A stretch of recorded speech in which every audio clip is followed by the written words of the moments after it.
Welcome to Folk Tales. I'm Dominic Zammit, Director at Boatfolk, and throughout this series I'll be joined by a wealth of guests from the UK's boating community who will be sharing their stories of lives spent in, on or by the water. This is a podcast by Boatfolk for Boatfolk, and I hope you enjoy listening. Today I'm joined by lifelong sailor and widely published boating commentator and writer Michael Howorth. Michael, it's a pleasure to have you join me today. How are you doing? I'm fine, thank you, Dominic, and really looking forward. I'm excited to be your guest. Oh, I'm excited to be your host. I mean, look, let's start at the beginning. We've got a lot to run through, and I'm keen to hear all about your escapades and career path.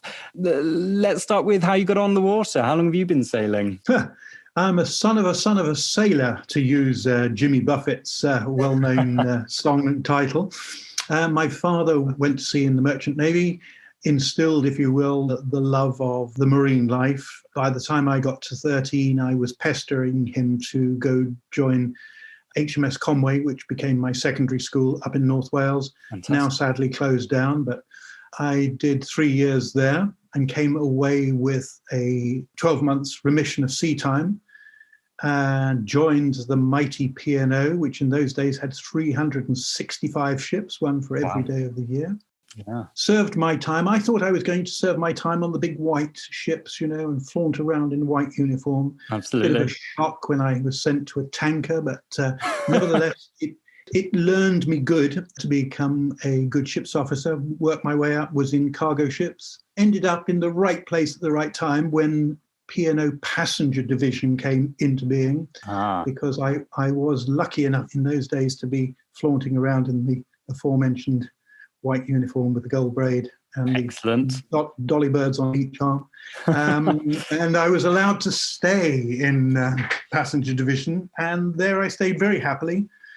Got my certificates. Sadly, time was against us, if you will. If you go back into the late 60s, early 70s, ships were not, the line voyages were diminishing. The trips to Australia were going. Cruising was becoming something, but only for the rich and only for the elderly. Yeah. And P&O simply didn't have the tonnage. I calculated that I would be 68 by the time I became captain of a large passenger ship. And that was fine. I was happy enough with that, except that the mandatory retirement age with P&O was 62. So I figured that I'd never become a captain. So I left P&O passenger division, went into their container ships, and discovered to my horror that they're no fun at all. They don't dance, they don't go to the bar and have a drink. Those boxes are really boring people. Quite a different environment, yes, totally. I can imagine. And although I loved being at sea, I really was a long-distance truck driver, and I missed the social interaction. Yeah. I'm a people person. So I quit and went ashore. Began to work for my wife, but then bought a boat, which we kept on the Beauly River. Lovely. Bought a bigger boat. And midlife crisis happened, in my middle life. And we sold our business.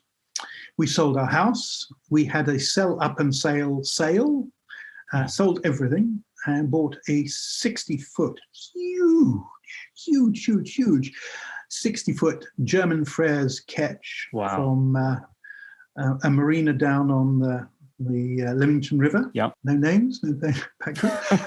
Very good. And sailed away ostensibly to write books and sail around the world. That was the idea. Children were in boarding school by that point, happy to join us wherever we were in the world. And so we set off. We're talking now early 90s. Yeah. Set off down, did Spain, Portugal, bumped over to Morocco, where they said, don't take a boat to Morocco, you'll lose the mast to the engine. It'll all go. You won't have a thing left. Everything be stolen, which it wasn't. I mean, we had an absolutely wonderful time in Morocco.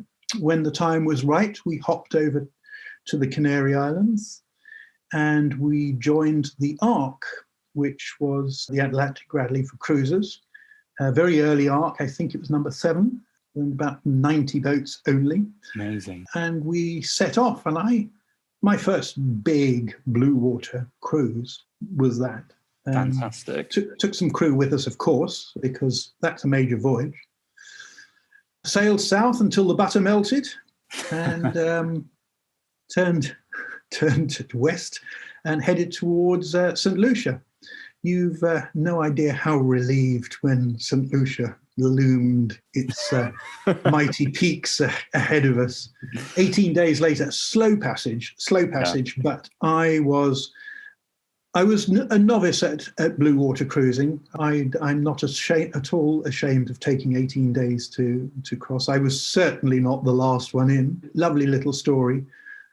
Couple came in about 42 days after we did. Oh, wow. Talking with them, I said, well, why? And she said, well, we started off sailing until 6 o'clock at night, but really we just thought we got too tired by that. So we stopped sailing at 5 o'clock. And I said, you mean you stopped? Oh, yes, we stopped. We took the sails down. We had our gin and tonic, and then we had supper. And then we went to bed. Oh, wow. And so they had a totally different aspect. Yeah, maybe that you were missing the trick there. It sounds like they had a lovely time. So, we sailed all the way through the night. How strange was that? Amazing. Gosh. You've obviously, you were in the Merchant Navy, you went into, private chartering for bigger boats as well eventually, and eventually even super yachts. Different challenges, I should imagine, through different career paths. Which was the most challenging and why? Gosh.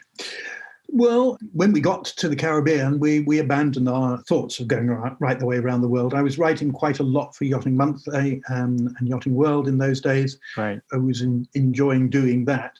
We began chartering our own yacht in the days when you could charter your own yacht. Very difficult now, very difficult to do that sort of thing.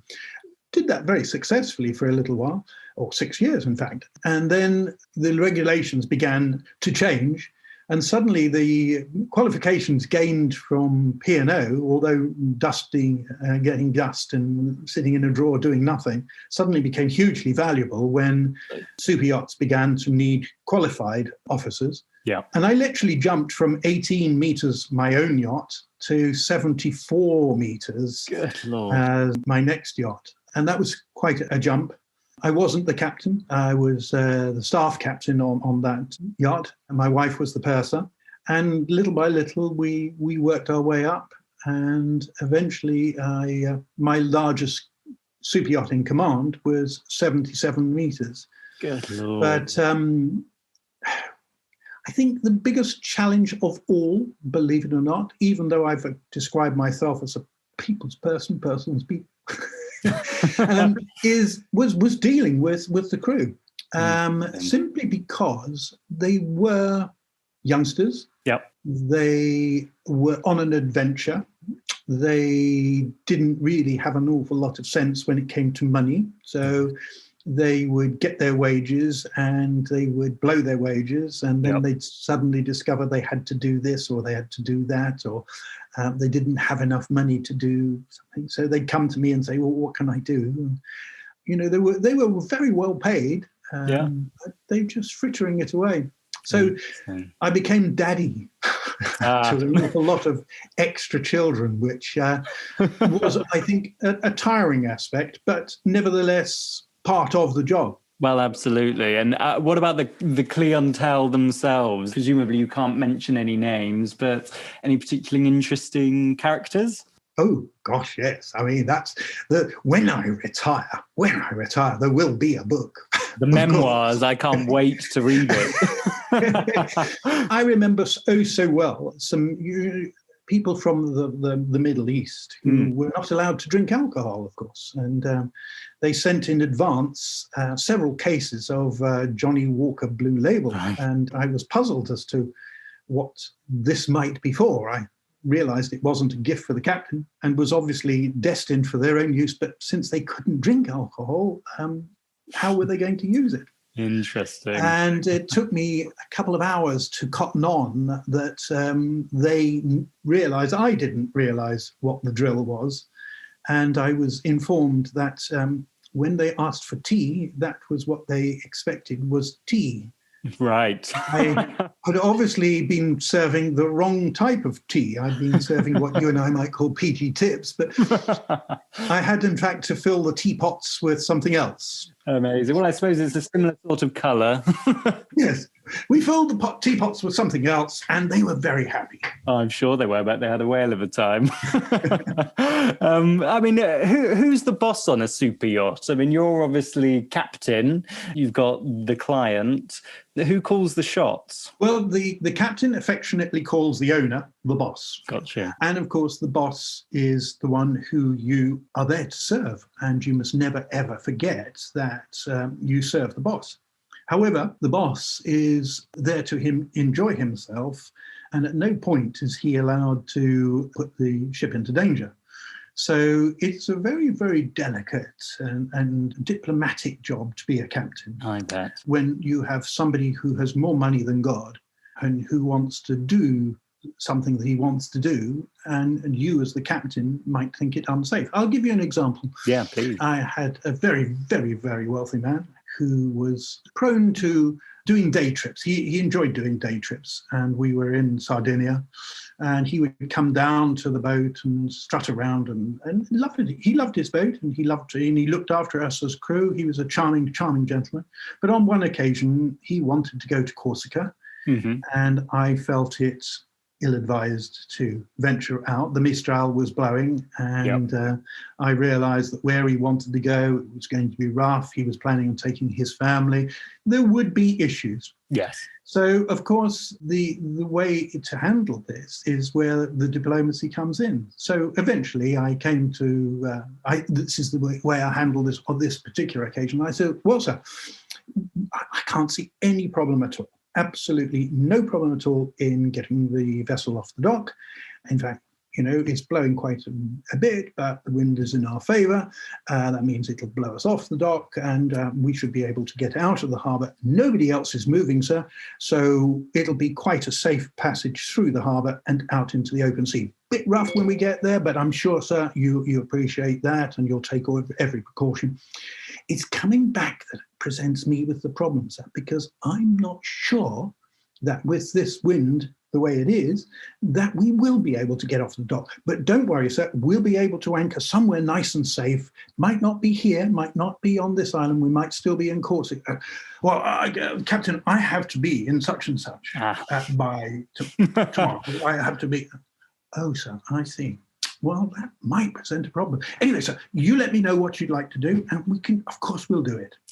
Very, very well handled, Michael. The consummate diplomat. He went off to the yacht club, but he was very happy.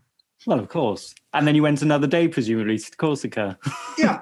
Exactly. Excellent. Oh, gosh. I mean, I'm sure you're full of stories, and I will look forward to receiving my signed copy of your memoirs when the day comes. I'll read them avidly. I mean, look, you've clearly spent time on boats of all kinds, from cruise ships to dinghies and everything in between.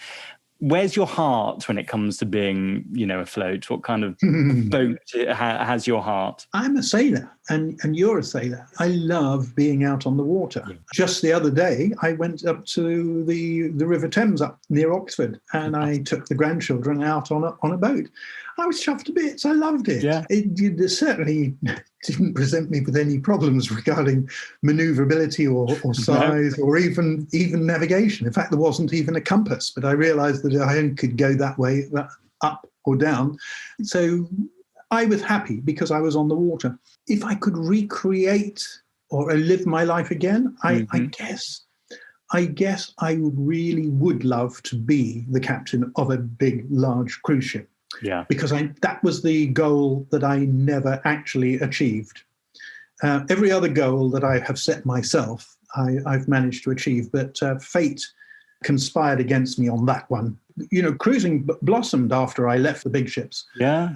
And look at the ships now. I mean, Oriana and Canberra, Canberra's gone, but I mean, the big ships now, they're major cities. They always were small cities when I was on the little ones, but I'd love to be in command of a very, very big one. I'd hate to be a passenger on one, by the way. That's interesting, isn't it? I mean, I don't want to hold judgment one way or another, but personally, I'm not into the sort of cruise experience, but clearly people are. What do you think the future holds for cruising? It's interesting, isn't it? Obviously, the dreaded COVID-19, which I want to put a ban on talking about, has had an impact on, cruise ships and the market. Do you think people will rush back to them? I think the fans of cruising will rush back to them. I think the sensible people will not. Yeah. Look, cruise ships have got a bad rap as being illness spreaders. Yeah. I mean, the COVID wasn't the first thing to attack a large cruise ship. So from a personal point of view, I think the 100-passenger ship is the way to go. And if I were to ever advise somebody to do anything, I mean, I'd recommend ships like Hebridean Princess or Swan Hellenic or the little ships, the ones where you know the passengers, you know who. Bit of intimacy. You can say good morning to everybody and say, oh, how was your dinner last night? But I mean, you don't even talk to passengers that are carrying 3,000 passengers. No. You just don't get to talk to them. You don't get to build relationships with them. So I think the small cruise ship will catch on more so than it has in the past, because the passenger who was slightly afraid of the cruise ship in the first place is now probably petrified of the cruise ship. Yes. Those that never worried will carry on. I mean, P&O will come back, so will Cunard and all of those ships. I'm sure they will come back. They won't come back happily to full profits inside 2 years, I wouldn't think, but they will, because they will adapt. They will make the ship safe. The buffet lunch will have disappeared. And everything will be table served. I think that disease that we shouldn't talk about, the pandemic, it has changed everybody's lives. Of course it has. And I think it's going to be a decade or so before we are fully back to normal. Absolutely. And the new normal may look nothing like what it was prior to COVID, so it will be interesting. And the great thing is, as sailors, we are all, aren't we, able to get out and breathe fresh air. And if ever there was a social bubble invented, it's got a mast or inbuilt inboard engines. I mean, it's a bubble, isn't it? I mean, it's the perfect bubble. It is exactly that. So boating, I think, in every form, I think if now we as an industry can't take advantage of this, then, none of us ought to be in it. I think it's quite right. A great opportunity for everybody involved in boats. I mean, mariners like yourselves, journalists like me, boat builders, boat menders, power to all of us. Completely agree. And I mean, the hope is that we'll sort of reignite that spark of passion that has sort of dwindled a bit over recent years. And, as you say, COVID could be the opportunity to sort of find that next generation of boater, or at least create some energy and excitement around it for people that haven't been on the water. Things are playing into our hands. I mean, as an industry, the staycation is the word. If you look at the camper van and the caravan industry, it's booming. Yes, poor old yachting is always at the expensive end. It seems that if it floats, everybody wants to charge more money for it than if it went along the road, which is sad because it doesn't have to be that way. I hate the way people who go down to the water in boats are considered elitist, because we are not. As a group of individuals, Absolutely. We are more gregarious and more sort of fun-loving than a great many people. You want elitist and look in casinos and betting shops and places like that. They're the elite. They think they can't be touched. We as boaters, you've only got to stand on the dock and watch what happens as somebody shapes up for a dock. Other boaters will stop and look. Other boaters will prepare themselves to help. Other boaters will prepare to safeguard their own boat. I mean, everybody has a different attitude. Yeah. And the reality is, as boat folk, we've embraced this, and that's absolutely everything that's essential to our brand and our ethos is all about the community of boaters. And it is that shared passion for the water and shared values that we've sort of embraced. I think you're absolutely right. It doesn't have to be an elitist industry. And hopefully COVID will have given us a platform to sort of spark a bit of interest in others. That's right. And it behoves the likes of you and I as journalists, as spokespeople in the industry, to carry on promoting that message. It's something I try and do in my writing, you're doing with your podcast. Right. Bringing it to a wider audience. So more power to you. Good luck to it. And by the way, let me congratulate you on the podcast, because I think it's a stunning idea, stonking idea. I wish I'd thought of it first. Well, thank you very much. Your contribution is exceptional. So you're more than playing your part. Now, look, you've mentioned a few times, obviously, your writing, and for those that haven't grasped, obviously, as well as a life spent in and around boats, you and your wife Frances have had very successful careers as writers for the boating industry. How did that come to be? How did that come about? Well, I've always written. I mean, no matter what. When I left school and went to sea in the first place, it started off with letters to mum and dad, because you were away for 9 months at a time. And you couldn't just sort of be on a tanker and just say, oh, look, I'm fine. I mean, you had to sort of tell a story. And when I realized that my parents looked forward to my letters because I was telling a story about life at sea, I began to get more involved in writing, and I began to write short stories. And I sold short stories and realized that I could supplement my meager salary by writing.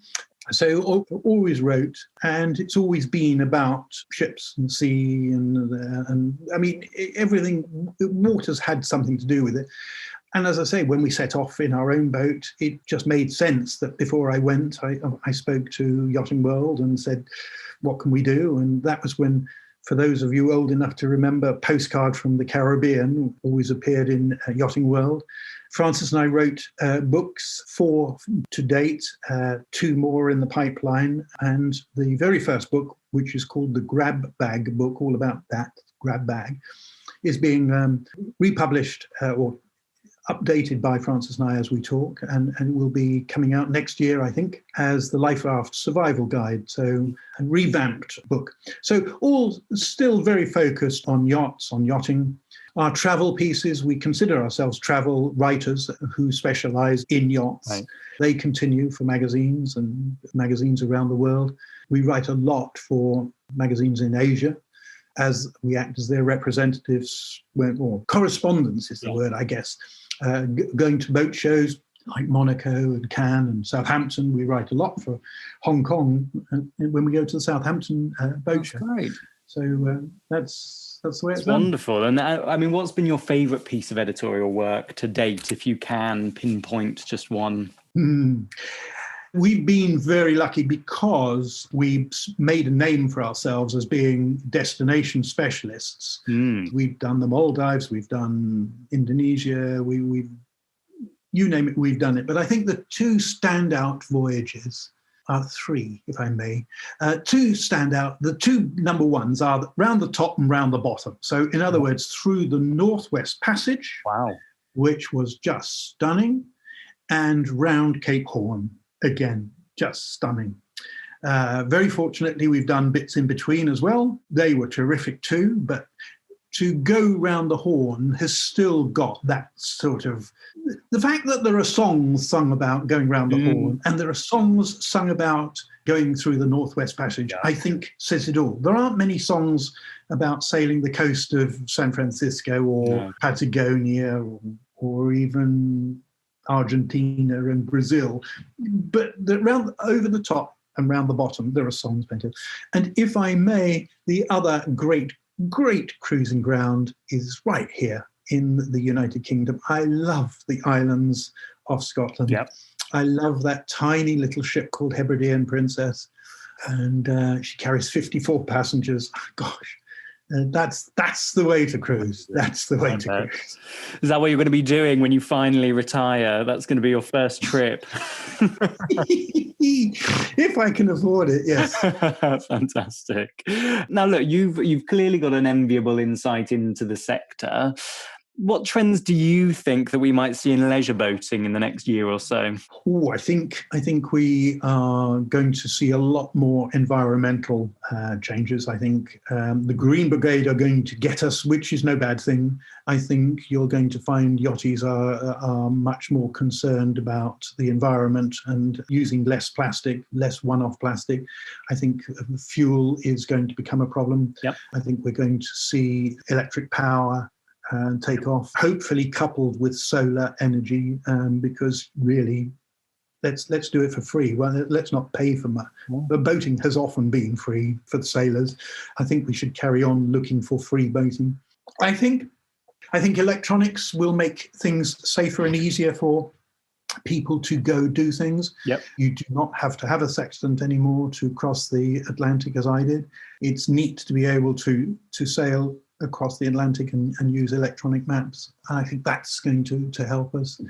I think boats are going to become stronger, lighter. I hope more recyclable. I'm worried. I've just recently written about disposal of hulls, and that's becoming an increasing problem. Those are all trends, aren't they? I can't think of one specific thing that's going to change. I think those are the areas we're going to morph towards. Gradual evolution. Yeah. No, that's great. Yeah. No, wonderful. Okay. I mean, what advice would you give to someone that's looking to take their sort of first step into boating?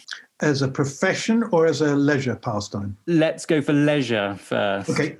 Leisure. Start small, Yep. because what you don't want to do is spend a lot of money and discover you hate it, because all that happens is you'll spread bad karma. So start off to the point that, this is fun, I'm enjoying this, I've got to get something a little bit better and a bit more exciting and get more people involved. Don't sort of go and buy the Sunseeker and discover that, you can't put it in the dock, and every time you put it in the dock you've got a £45,000 repair bill, because it'll just distress you and depress you, and you'll end up doing nothing with it. But by all means, have the Sunseeker in your sights if that's the way you want to go. Aim big, start small. That is perfect advice. And what about on the professional side? If there is someone looking to start a career in the sort of boating sector, any advice? Well, again, it's almost the same advice, only instead of spending money, spend time, and spend time using your ears, less time using your mouth. Use your ears, your nose, and your eyes, and your hands, and then engage the mouth. So in other words, learn a little bit, learn from people who know.